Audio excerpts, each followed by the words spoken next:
Hi everyone, and welcome to another video. If you're new to my channel, my name is Erin and I enjoy creating videos all about living, learning, and especially creating by any means necessary. So today I will be showing you the entire process I go through to paint a pair of shoes for my Etsy shop. This isn't exactly a tutorial, I'm considering it to be more of a walkthrough of my process, but of course if you're trying to figure out how to paint shoes yourself, feel free to take inspiration from this video. So with that, let's begin. First, let's talk about the type of shoes I prefer to paint on. 99% of the time I use Converse All-Star high tops, but I've also painted low top Converse, Vans, and even light up sneakers in the past. I've seen other artists use knockoff shoe brands, but honestly I'm a huge Converse fan and I just can't bring myself to use Walmart or Target brand shoes. Of course, if you want to save a few dollars, by all means go for the store brand. The first step I take in all of my shoe painting processes is to delace the shoes. Obviously, this is just to make sure the laces don't get stained or ruined in the process.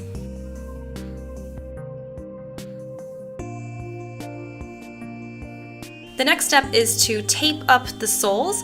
Again, the reason for this is pretty obvious. You don't want to accidentally get paint on the nice, crisp white soles.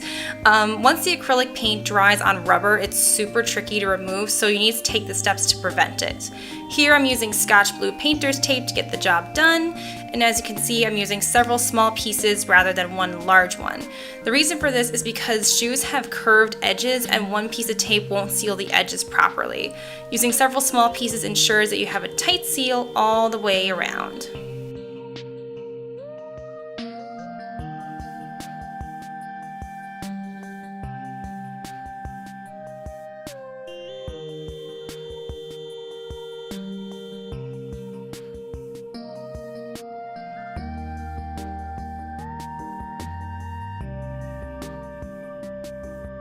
The next thing I do is stuff the shoes with a handful of plastic grocery bags, and what this does is that it helps create a nice stiff surface for me to paint on. Okay, so now that the shoes are properly prepped, it's time to sketch our design. For today's order, I'll be sketching the adorable BB-8s, and I like to use a white charcoal pencil because it makes the design easier to see, and it's also much easier to remove or cover up if I make a mistake. Now, I've been drawing for most of my life and I don't have much trouble freehanding BB-8 here, but if you're not confident in your drawing skills, I would advise printing your design on a sheet of sticker paper, cut it out, and then use that to trace your design onto your shoes. I usually use that method for logos or any other geometrically based design that requires absolute accuracy.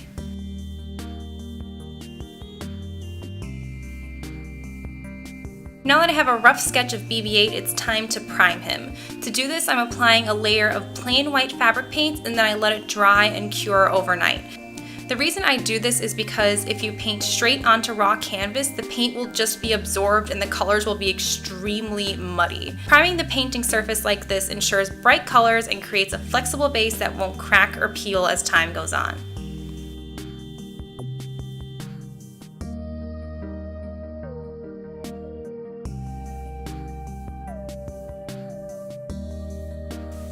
So it's now been 24 hours and now we can start the fun part, painting!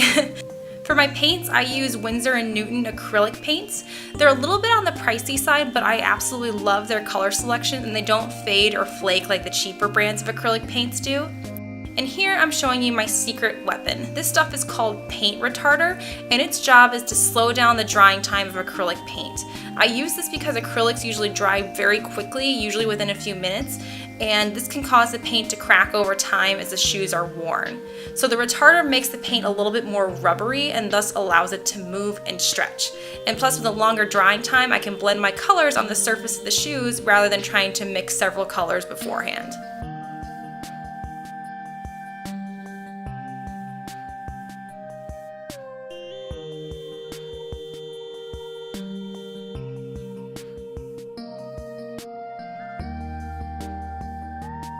So once I get to a good place with my painting, I like to start adding in some smaller details. For this purpose, I use Prismacolor alcohol markers. These are the perfect solution for adding in those stubborn little details and subtle shading and textures. And plus, they're completely waterproof and smudge proof once they dry.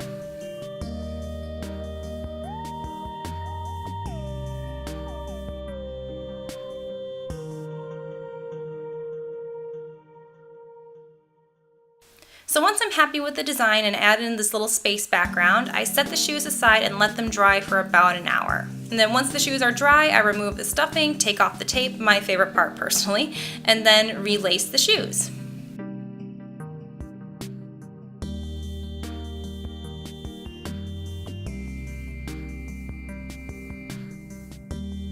And here we have a completed pair of BB-8 shoes.